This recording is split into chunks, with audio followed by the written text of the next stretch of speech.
নমস্কার, আমি তরুণ ঘোষ।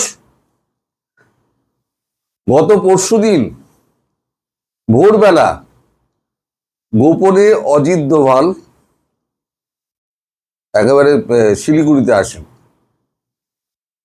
প্রথমে পানাগড় এয়ারবেসে নামেন, ওখান দিয়ে গাড়িতে উনি বাগডোগরা আসেন। বাগডোগরা বাগডোগরা থেকে উনি সীমান্তে চলে যান। এদিকে আমরা কেউ জানতাম না এটা, আজকেই একটু আগে টিভিতে দেখাচ্ছে। তো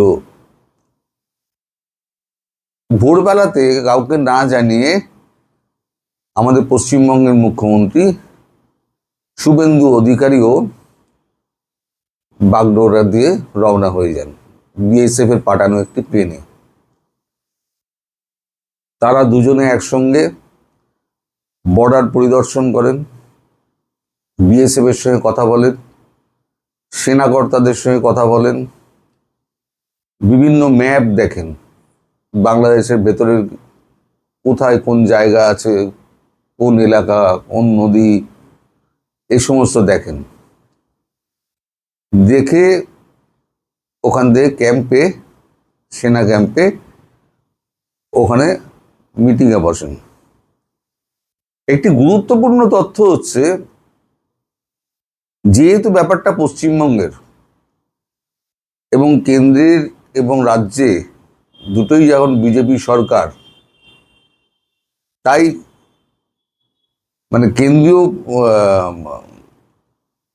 ওনাকে কি বলবো, আমি তো ওনাকে বলা যায় না যে উনি মন্ত্রী পর্যায়ে, ক্যাবিনেট মন্ত্রী পর্যায়ের, কিন্তু প্রধানমন্ত্রীর বার্তা তিনি নিয়ে এসছেন।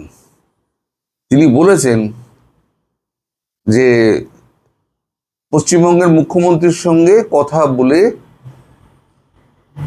যদি তৎকালীন কোনো কথাবার্তার দরকার হয়, পশ্চিমবঙ্গের মুখ্যমন্ত্রীর সঙ্গে কথা বলে নিয়ে উনি কাজটি করতে পারেন। পশ্চিমবঙ্গের মুখ্যমন্ত্রী তো ভীষণ কড়া, শুভেন্দু অধিকারী। শুভেন্দু অধিকারীর নাম শুনলে এখন সব কাঁপে। এই 2 মাস 2.5 মাসের সরকার, আজ বিকেলবেলা আমি একটা সন্ধ্যেবেলা খবর করব, সেটা হচ্ছে পশ্চিমবঙ্গে লাইভ এনকাউন্টার। একটি মুসলিম মেয়েকে একটি হিন্দু যুবক সে ধর্ষণ করে তাকে পানাপুকুরে চুবিয়ে মেরে দিয়েছিল।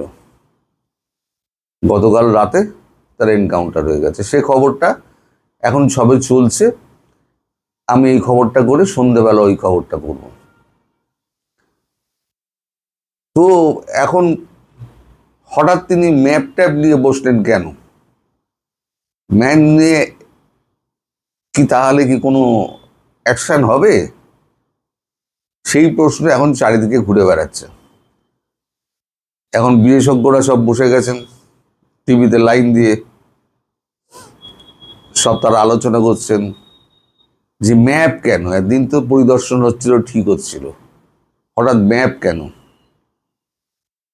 হয় বুটস অন গ্রাউন্ডস হবে, অথবা এলাকা দখলের কোনো রকম রয়েছে, পরিকল্পনা রয়েছে।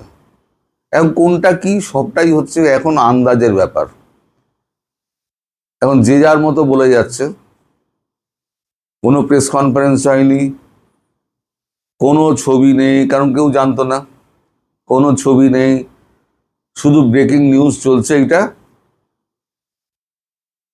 আর বলা হচ্ছে যে সামনে কোনো একটা বড় ঘটনা ঘটতে যাচ্ছে।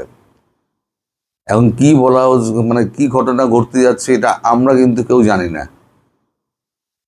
হতে পারে এটা খুব তাড়াতাড়ি হতে পারে, অথবা আরো দেরি হতে পারে, অথবা কিছুই হবে না।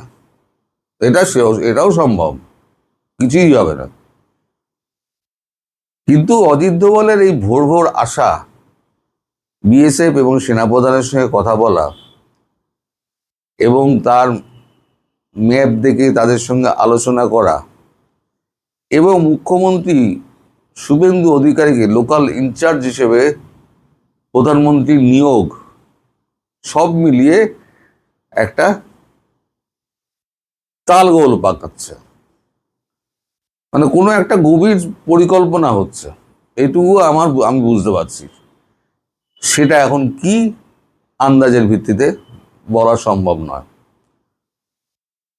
তবে ব্যাপারটা যে খুব একটা ভালো দিকে যাচ্ছে না, এবং আমি যে বারবার আপনাদের বলে যাচ্ছিলাম যে জিনিসটা ভালো দিকে যাচ্ছে না, ভালো দিকে যাচ্ছে না, একটা সময় আসবে কিন্তু ভারত কিন্তু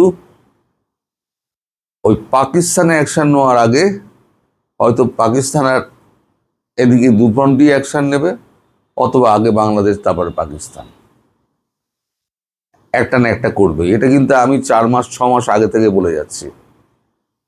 অনেকে বাজে মন্তব্য করেছেন, বৃক্ষ তোমার নাম কি, ফলে না পরিচয় হতে। এখন ফলে না পরিচয় হতে হবে, কি হবে আমি বলতে পারবো না। আপনাদের সবাইকে এখন একটু অপেক্ষা করতে হবে। তবে ওই যেটা বললাম, এতগুলো একসঙ্গে যোগাযোগ, তাহলে কি একটা বড় পরিকল্পনা হচ্ছে। সন্ধ্যেবেলা আপনাদের সঙ্গে আবার দেখা হবে। এখন তাড়াতাড়ি শেষ করছি, কারণ আমায় গিয়ে খবরটা দেখতে হবে, সন্ধ্যেবেলা ওই খবরটা করতে হবে। কারণ পশ্চিমবঙ্গে এই ধরনের ঘটনা এই প্রথম। সবাই ভালো থাকবেন, সুস্থ থাকবেন, সাবধানে থাকবেন। নমস্কার।